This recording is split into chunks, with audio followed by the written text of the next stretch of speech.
corona तोहरे चलते सट्टा सगरो टूटल कोरोना तोहरे चलते शादी बियाह रुकल कोरोना तोहरे चलते चीन में आइल बीमारी जान गल दुनिया सारी चीन में आइल बीमारी जान गल दुनिया सारी सब लोग हैरान हुआ कोरोना तोहरे चलते मुर्गा बदनाम हुआ कोरोना तोहरे चलते मुर्गा बदनाम हुआ यही से तो कहिले तो कहेला कि कहतारन आ बहरा से आके स्कूलिया में रहतारन बहरा से आके स्कूलिया में रहतारन बहरों में सैया जाके कटले बड़ी दुख हो घर हो आइला पर मिलत नइखे सुख हो सैया हमार सहतानी परेशानी आ दूर से दिया त खाए का दाना पानी त धक धक करता परानवा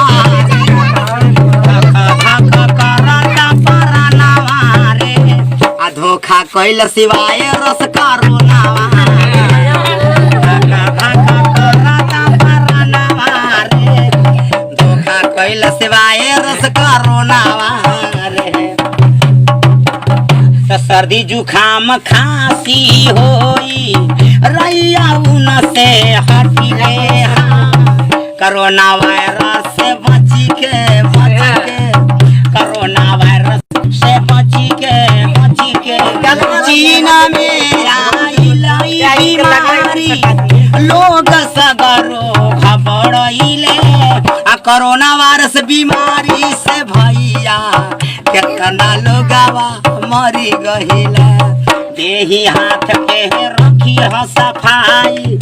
साबुन से हाथ मली मली के हाँ कोरोना वायरस से बची के